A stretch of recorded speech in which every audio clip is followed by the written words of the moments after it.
You know what? Being Thursday today, we all know that October is Breast Cancer Awareness Month. And of course, it is a global initiative to raise awareness about early detection, prevention, and support for those affected by breast cancer. And in studio today, we do have a nurse from Premier Hospital. That is Nurse Martha Gichana. She is an oncology nurse. Good morning, Martha. Good morning. How are you doing? I'm good. Karibu sana. Asante. Welcome to the show. And as we want to know about, we like starting from the beginning for people to be able to understand what is breast cancer and how does it come to be. Okay, breast cancer is abnormal cell growth that occurs, which by the end of the day forms a tumor that turns out to be a lump. When you palpate, you feel a lump. Yeah. Okay. And does it happen only in does it happen in both genders, both men and women? Yes, it's in both male and female. Yeah. But male believe that they can't get breast cancer. That's why by the end of the day, when they come to the hospital, you find that they have developed that breast cancer. It's at stage 4. Oh. Yeah. Well. Okay. So you know treating stage 4 is difficult, right? Like stage 1, 2, 3. Why is it common in women? I think breast cancer, it's the causes of cancer is unknown. Yeah. But risk factors, the gender being one of them as the risk factor. Mm-hmm. Yeah. Okay. What are some of the common signs and symptoms that women and even men should look out for? Sometimes you may feel swollen on the breast or rather under the armpit. Yeah. Sometimes you feel that the breast size has just changed. The color has changed. And sometimes you may feel painful, or rather sometimes you may feel a lump that's not even painful. Yeah. Okay. When you say the color, what? We understand the color of, you personally, you understand the color of your chest, how it looks like. Yes. But sometimes it can change and look like an orange. Mm-hmm. Yeah. Mm-hmm. Or rather you can look at it and see it's reddish. Yeah. Mm-hmm. And that is for both men and women. Yeah, it happens in both. Yeah. And let's talk about early detection and how important it is, and what screening methods are recommended. Screening methods, number 1, you can do self-examination. Yeah. That's, especially in ladies, you can do that like 2 weeks to your periods. That's when the breasts are not tender and they are not painful. Mm-hmm. And you can do mammogram. Mammogram we recommend at the age of 40 years and above. You can do ultrasound. That's below 40 years. That's where we do ultrasound. Yeah. Okay. Why kuna hiyo ya umesema unaweza ukajiangalia mwenyewe. Yes. Lakini specifically ukaenda kwa mtoto wa kike kwamba before siku zake za mwezi, wiki 2 kabla. Na sisi nyinyi wanaume ni wakati tu wowote ule unaweza ukajiscreen. You just raise your arm like this, then you divide your breast into 4 quadrants, then you start palpating on all the 4 quadrants, then in the middle, then you squeeze the nipple and see if there is a discharge coming out that's abnormal. That's sometimes pus can come out. Yeah. Or rather sometimes blood.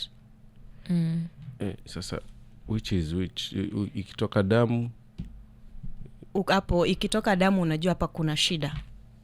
Ikitoka usaha hapa unajua kuna shida pia. Yeah. But ikitoka maji, especially kama kwa wanawake unaweza pata inatoka tu maji, inatoka maziwa kwa wale wananyonyesha. That's normal. Okay. Yeah. Okay. So kwa nini mammogram ni ya kuanzia 40 years kwenda mbele? Kwa sababu hicho kipimo uwezi ukafanyia hawa wenye ni hii age ya kwenda hapa chini, maana haitatuonyesha kila ambacho tunahitaji kujua. Okay. So hiyo tunaichukulia kwa wale wenye wamefika menopause. Ndio ukifanya kwa wao, ukiwafanyia hiyo itatuonyesha vizuri, itatupa majibu ambayo tunayahitaji. Menopause ni 40.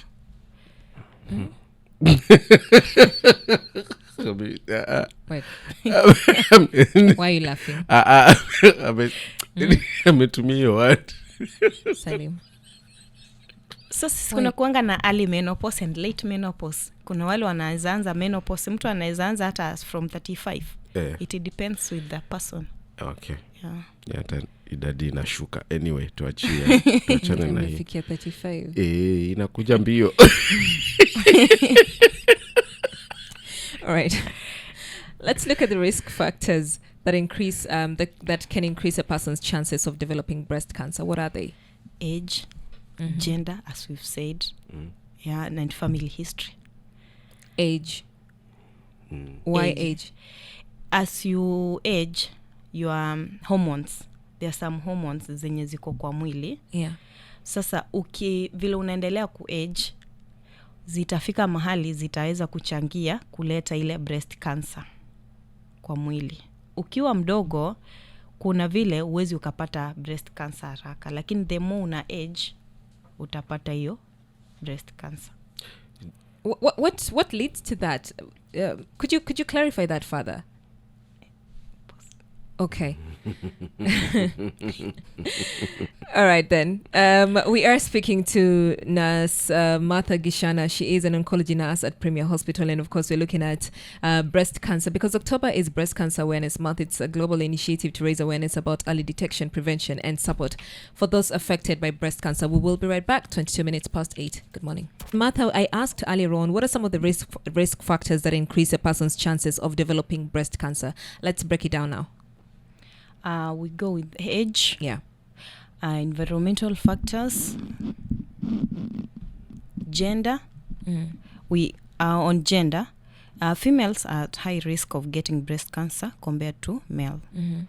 And from that, we move to family history, or rather genetics. You can inherit breast cancer if someone in your family had that breast cancer. Yeah. Okay. Before that, I want to take you back to the environment. What is it that how would the environment lead to me developing breast cancer?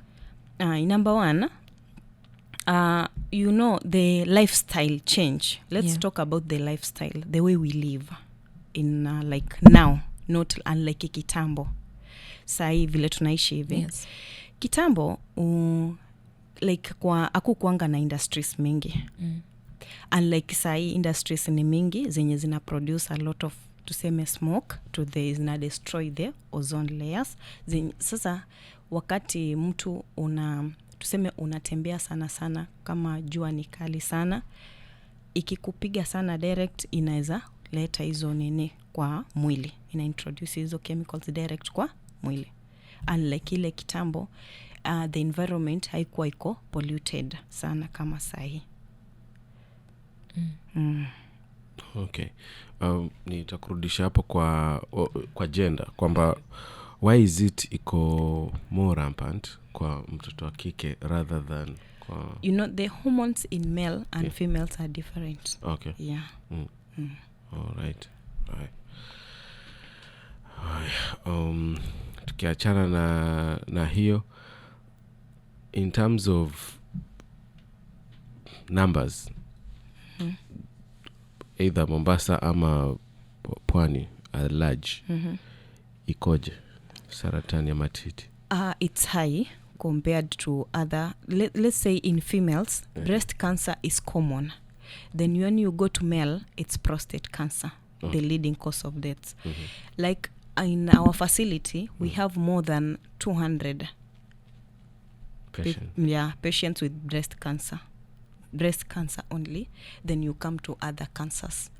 Yeah, that was the cause as to why we had one unit, then ilibidi tukafungua another unit. Oncology. Why is the number increasing? Would you say that there's a high number in women? Yeah, it's women. I've said cancer can affect both male and female. At the moment, we have like 4 male. Okay. But the remaining, it's females. Out of the 200? Yes. So why have we seen, would you also say that is there an increase in numbers? Because since you've said you've opened a separate... Yes, there's an increase in numbers. Why? Because let's say we've talked about the risk factors. Yeah. The way the risk factors go in hand with the numbers. Yeah. Yes. So when we talk about the risk factors, we've talked about the environmental factors. Zitachangia, of course, to increase the numbers. Okay. Yes. All right. And what treatment options are available depending on one stage? Treatments that are available, number one, you can do chemotherapy. That's number one, where you just put IV anti-cancer drugs in the body. We can do immunotherapy. We can do targeted therapy. That's where you target the cancer cells. After that, you can do radiotherapy. Ile yenye unachoma the cancer cells themselves. Alafu after hiyo unaweza fanya surgery. Unaweza fanya lumpectomy. Lumpectomy ni ile yenye unafanya utatoa ile tumor peke yake.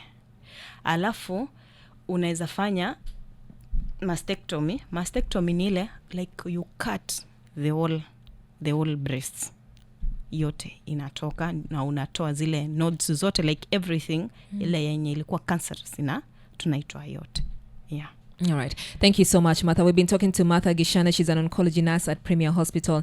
And we're looking at Breast Cancer Awareness Month, which happens in October. What message do you have for our listener when it comes to being aware around breast cancer? We need to understand that breast cancer at the moment, it's common. Yeah. And early detection saves lives. Yeah. So we need to do you need to do regular checkups, regular examination, because we understand early detection saves lives. Yeah. Yeah. All right. And when it comes to regular checkups, regular examination, does it happen at Premier Hospital? Yes, we do. Could you walk us through that? At Premier Hospital, we offer examination, breast examination. We do biopsy. Like when you walk into Premier Hospital, let's say, let me give you that journey. You walk to Premier Hospital, you will find our oncologists are there. Probably if we confirm that, or rather tushuku uko na huo ugonjwa, tutakutuma mammogram, or rather tutafanya ultrasound hapo Premier Hospital. Kutoka hapo daktari wetu, kama tunahitaji surgery, surgeons wako hapo Premier, utafanyiwa surgery. Kutoka hapo utafanya, kama unahitaji kufanya chemotherapy, utafanyiwa hapo Premier, bado chemotherapy yako itafanyika hapo. Kuna wale wenye mtu kama ashatolewa kama titi hivi, anataka bado mwili wake urudi vile anataka, tuko na plastic surgeon hapo bado atakufanyia reconstructive surgery hapo. All right. Thank you so much, and we will be right back. Good morning.